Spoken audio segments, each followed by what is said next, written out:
It's almost Shabbos. We're holding it Wednesday night, 9:56 p.m. Wednesday night in Israel time. L'chayev, l'chayev.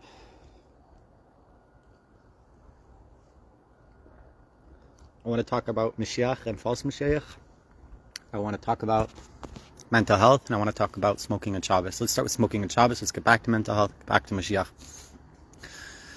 Smoking on Shabbos, it's not realistic to tell certain people they can't smoke on Shabbos. So, bearing that in mind, my shita, my daya, my viewpoint is, when talking to such people, I'm not talking to people that already keep Shabbos and I'm telling them, you know what, you should start smoking on Shabbos. No, but someone who's anyway smoking on Shabbos, they don't have to feel guilty and bad about it, and they can still make Kiddush, and they can still celebrate the Shabbos, and they can still feel good about themselves as a Jew. Nicotine pouches are not a replacement for cigarettes. It's the biggest scam I've ever heard of. I'm saying it's maybe a replacement for nicotine. If you're addicted to nicotine, nicotine pouches, great. Or nicotine, whatever. They have got plenty of stuff. They got powders you can snort, put under your lip. The Yemenite Bogli, They've got everything you could think of. So if you're just addicted to nicotine, for sure it'll work. But if you're addicted to smoking, like something to do, like I just need something to do, my brain is a little haywire and I just need something to do, a nicotine pouch isn't going to do anything. Yeah, it'll give you a little bit of a buzz of nicotine. Good for you if you love nicotine so much. I don't love nicotine that much. I'm not addicted to nicotine, but I need to have something in my hand and in my mouth that I can play with. Exhale, inhale, yeah. It's like some kind of combined meditation of breathing while also pumping my body with nicotine. Yeah, that would probably help. Probably would. Anyways, so that covers the Shabbos and the nicotine pouches and everyone with their useful advice. I'm just telling you. I'm saying if you're someone who uses smoking as a coping mechanism and you've been doing that for a long time and now you want to start keeping Shabbos, nicotine pouches aren't going to help you at all. And that's facts. I'm saying it's facts. If you're just a nicotine addict and it's nothing to do with the coping mechanism, you don't smoke to handle stress, you're just addicted to nicotine, maybe it will help you. That's different.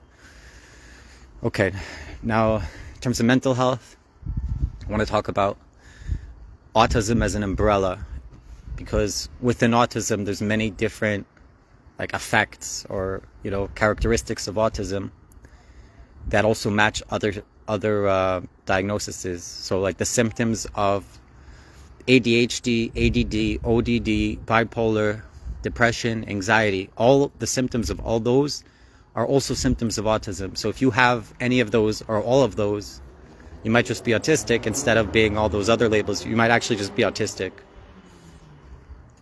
And if you can explain many different symptoms with one diagnosis, that's better than explaining several different symptoms with several different diagnoses. It's much more preferable to have one diagnosis that covers everything. And in this case that I mentioned, all, ODD, oppositional defiance disorder, ADD, ADHD, bipolar, depression, anxiety, all of those can be separate diagnoses, but they can also just be symptoms of autism. You could ask, dude, I've seen autistic people wearing a helmet and barely able to function physically, so how can you compare yourself to them? So autism is a scale, it's a spectrum, and there's high functioning and low functioning. My personal theory is if you give me someone with a helmet that has a hard time, taking care of themselves physically and communicating on any level, like nonverbal, I would say the difference probably is, I'm saying because what causes autism, right? So it's genetic. We know that it's genetic, but we also know it's vaccine induced. We know that I'm saying if you look on the internet, there's zero research that proves that it's vaccine induced. They will tell you that's a lie, it's a scam, it's not true. But if you ask any mother of autistic children, they will all tell you it's vaccine related. The child was fine, they got a vaccine, fucked up. Maybe not every mother, I don't know. I'm just saying I have personal experience with this. Not just for myself, but I saw what the vaccines did to my son, and he's diagnosed with level 3 autism, which is the highest level of autism, the most autistic. And I saw what he was like before he was vaccinated. I saw what the vaccines did to him. He was vaccinated against my will, okay? But it's not just my son. I've seen a lot of testimony on Facebook groups of parents of autistic children. It's very, very common. Parents of autistic children, especially parents that are like watching their children, aware of their children. Most parents are, they see the difference. I brought the kid to the doctor. He was fine. I left the doctor's office. He wasn't fine. It's that easy and quick. It happens that quickly. It does. It's literally like overnight or quicker. So yeah, it could be like these non-verbal autistic children received more vaccines, or they were more sensitive to the vaccines, or there's some other setups of like circumstances. I'm not familiar. I don't know what would make someone autistic and then what would make someone non-verbal autistic as opposed to just autistic, But I definitely think I'm autistic. I definitely qualify and match all the qualifiers, for the diagnosis. I've never went in front of a mental health professional to get a diagnosis for autism, but I probably will pretty soon. Okay, and then Mashiach. Let's talk about Mashiach. L'chaim, Baruch haba b'shem Hashem, Mashiach.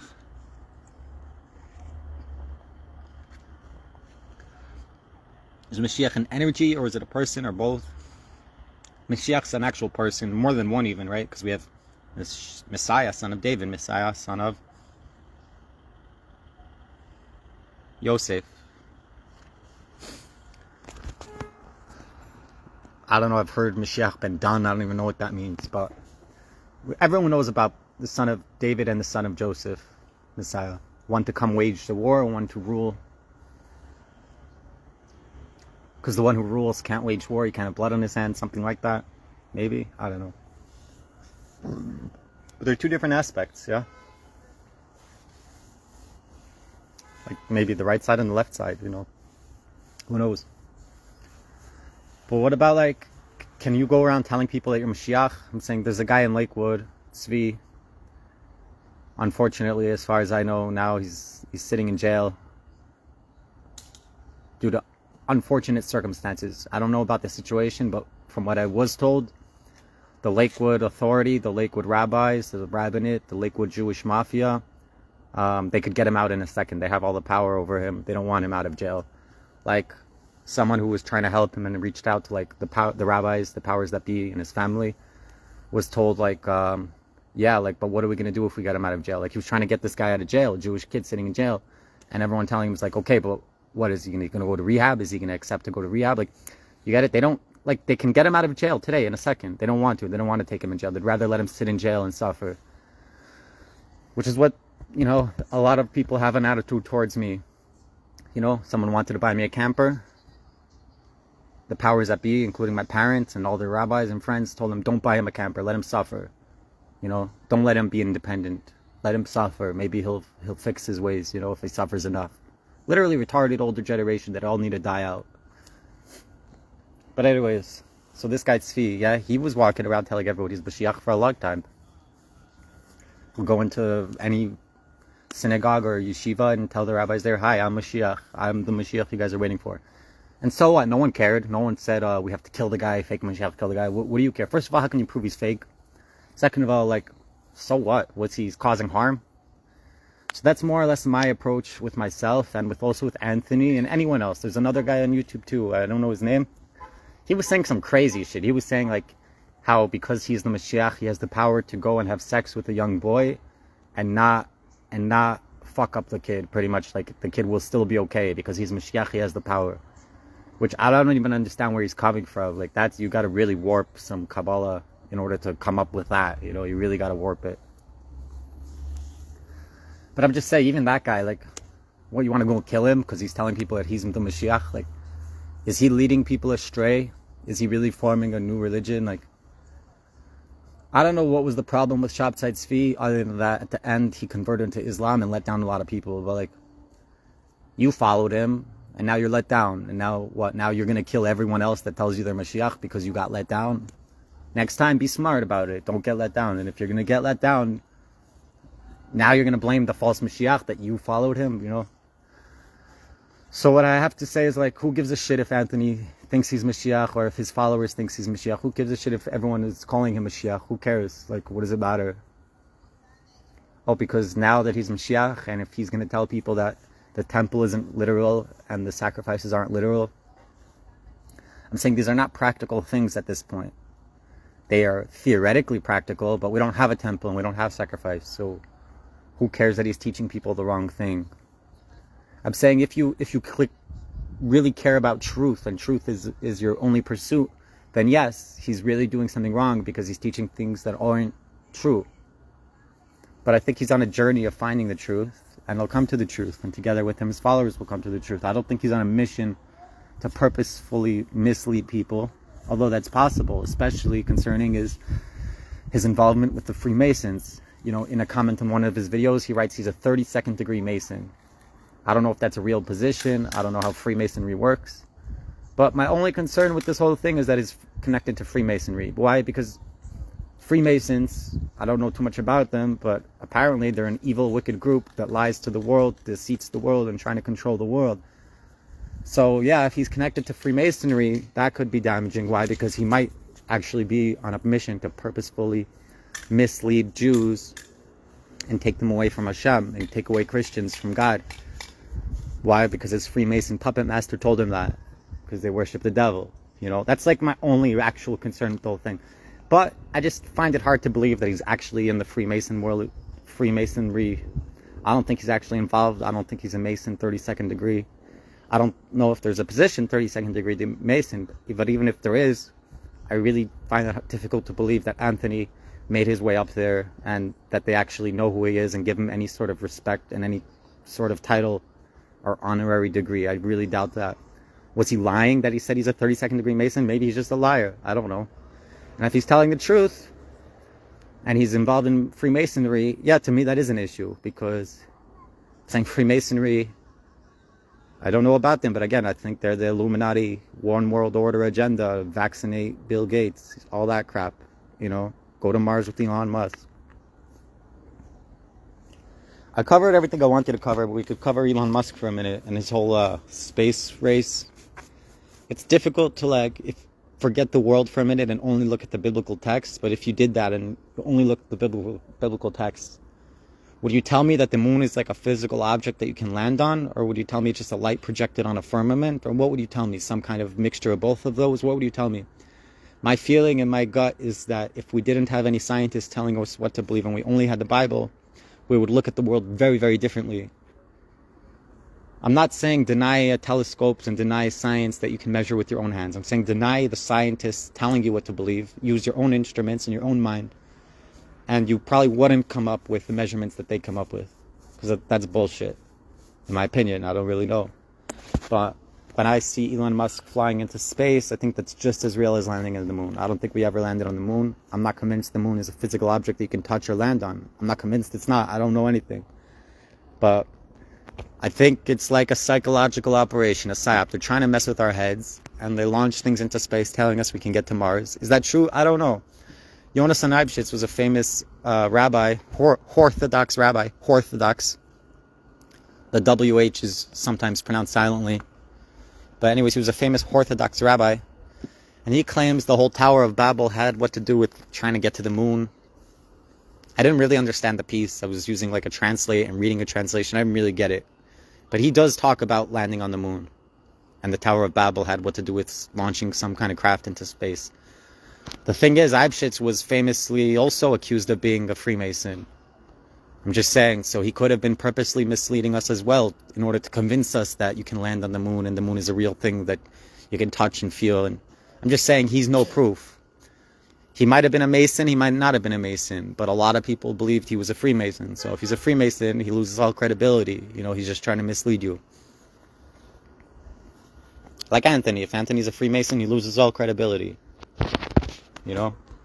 I mean, it really depends if he's trying to uplift Freemasonry versus be affected by it. Like, I have a friend who converted from Hong Kong. And when I try to talk to him about, you know, China, he always talks about China in the most, you know, like, amazing way. Like, China, he has a very high, good opinion of China, which is weird because as Westerners, we're taught, like, terrible things about China and the Chinese Communist Party. So to hear a Jew who follows Torah and believes in God saying good things about China just sounds wrong. So I'm pretty sure I've told this him to his face, but I wondered, like, dude, maybe he's just a spy for communism, China. Like, maybe they sent him to convert to Orthodox Judaism as a spy. And that's why he still loves the Chinese. Because how could you love Hashem and still love the Chinese? It bothered me for a while. But I told him, I said, like, dude, I think you know too much about Judaism. I'm pretty sure I told him this. You know way too much about God and the Torah, that even if you were sent here on a mission to be a spy and to fake convert just to get into the Israeli Jewish community, whatever, at this point, I think you're more loyal to God of Israel than you are to the Chinese Communist Party. You know? So I'm just saying, I don't know if the guy's actually a spy, but I'm using it as an analogy, that even if he was a spy, at some point you have to choose and recognize, you know. So I'm saying with Anthony, same thing. Like, maybe he's a Freemason, but he's really a spy for God, and he's trying to infiltrate in order to elevate it. I don't know. But if someone is just going into Freemasonry just to be a part of the Freemasonry and to learn from Freemasonry or whatever, or to use the power of Freemasonry, I think that's a little messed up. I'm saying, yeah, Joseph went to Egypt. Yeah, he did. But Joseph was sent to Egypt. He was kidnapped, sold by his brothers. I'm saying he didn't voluntarily go on vacation and go to Egypt to uplift sparks, you know. All right, we'll side out. L'chaim, good Shabbos.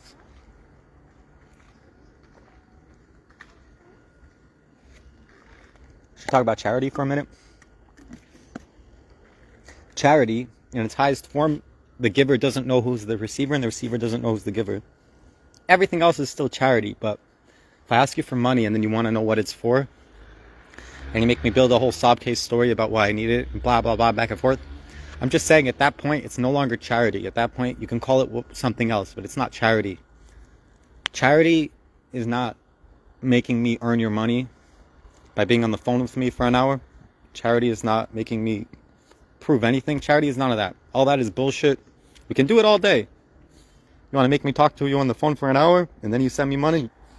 Blah, blah, blah. We can do that all day, but don't convince yourself it's charity, and don't give from your charity 10% that you're required biblically to give 10% of your money to charity. Don't take it from that money. Sabbath.